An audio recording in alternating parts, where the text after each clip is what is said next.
अस्सलामु अलैकुम वरहमतुल्लाहि वबरकातुहू। कैसे हैं आप सब? खैरियत से हैं? उम्मीद है सब खैरियत से होंगे और मैं दुआ गो हूँ कि अल्लाह पाक हम सब को अपने हिफ्ज़ अमान में रखे। आमीन या रब्बल आलमीन।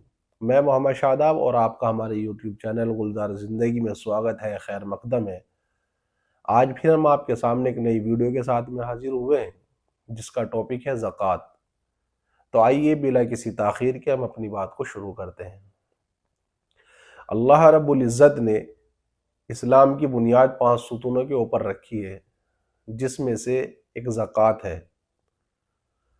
तो ज़कात हर उस शख्स के ऊपर फ़र्ज़ है, हर उस शख्स को देना ज़रूरी है जो साहिब निसाब है। मैं रोशनी इस बात के ऊपर डालूंगा कि जो हमारा ज़कात देने का तरीक़ा है कि वो तरीक़ा क्या है कि हमने ज़कात को दरअसल में समझा ही नहीं कि ज़कात हमारे ऊपर लाजिम क्यों की गई। ज़कात अल्लाह पाक ने हमारे ऊपर जो हमारे ज़िम्मे जो लगाई है, उसके पीछे का जो मकसद है उसको जानना, उसको पहचानना और उसको समझना ज़रूरी है।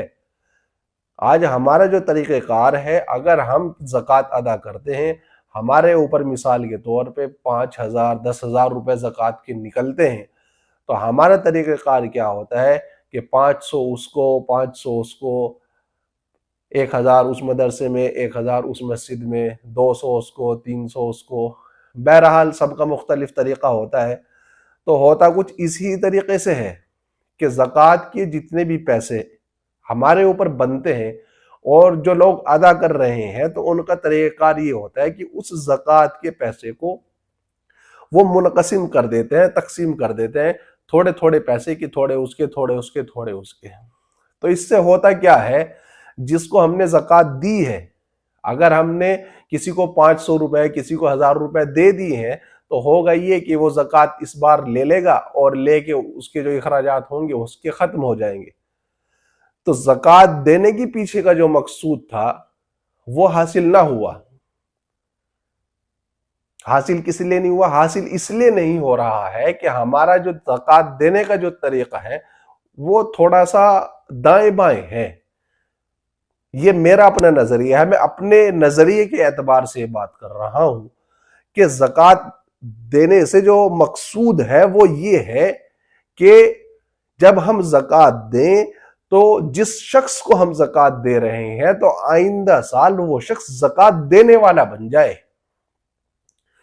वरना आज अगर देखा जाए तो हो ये रहा है कि साल दर साल ज़कात लेने वालों की तादाद बढ़ती जा रही है और देने वालों की कम है। ये मेरा नज़रिया है। तो मेरा मानना ये है और मेरा ख्याल ये है कि ज़कात के रुख को अगर हम सही करें, मेरा पड़ोसी है, मेरा रिश्तेदार है, तो हम ज़कात उसको देंगे।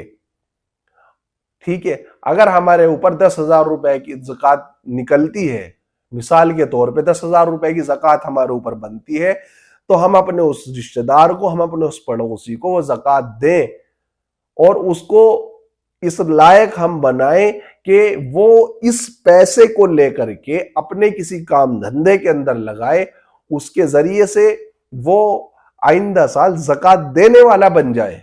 मकसूद ज़कात देने से ये है कि दुनिया के अंदर फिर एक बंदा भी ज़कात लेने वाला नहीं होगा, अगर ज़कात को सही रुख के साथ में अदा किया जाएगा इंशाअल्लाह। तो मेरे भाई, ज़कात से मकसूद ये है कि हमारा ज़कात देने का रुख वो सही हो और जिसको हम ज़कात दे रहे हैं आइंदा साल वो भी ज़कात देने वाला बन जाए। ना कि ये हो कि इस साल भी वो हमारे पास ज़कात लेने के लिए खड़ा हुआ है और आइंदा साल भी ज़कात लेने के लिए खड़ा हुआ है कि लाई ज़कात दे दीजिए। तो मेरे भाई, कोशिश ये करें, नजर ये दौड़ाएं कि हमारे महल्ले बस्ती के अंदर हमारा अजीज और करीब है, हमारा रिश्तेदार कोई है कि मेहनत कश है, मेहनत करने वाला है, तो हम उसको सपोर्ट करें ज़कात के जरिए से। और दूसरे तरीके से भी हम कर सकते हैं, लेकिन सालाना जो हमारे ऊपर ज़कात निकलती है, तो हम ऐसा भी कर सकते हैं कि अपने उन ज़कात के पैसों को, अगर मिसाल के तौर पे 10,000 मेरे पास निकलते हैं, तो वो 10,000 रुपए मैं उसके हवाले करूं और ज़कात जो है उसको दे दूं। اور پھر اس کو ہم ترغیب بھی دیں کہ بھائی یہ زکوٰۃ کے پیسے آپ لیں، ٹھیک ہے، آپ اس کے ذریعے سے اپنا کوئی کام کاروبار ایسا تلاش کریں، کوئی کام کاروبار ایسا کر لیں جس کے ذریعے سے آپ بھی آئندہ سال زکوٰۃ دینے والے بن جائیں۔ اس لیے میرے بھائی ہمارا جو زکوٰۃ دینے کا جو طریقہ ہے، ہمیں اس کو صحیح رخ پہ لے کے آنا ہے، تو صحیح رخ پہ لے کے آئیں گے تو پھر انشاءاللہ امت کے اندر جو ہے وہ زکوٰۃ دینے والے بڑھیں گے انشاءاللہ۔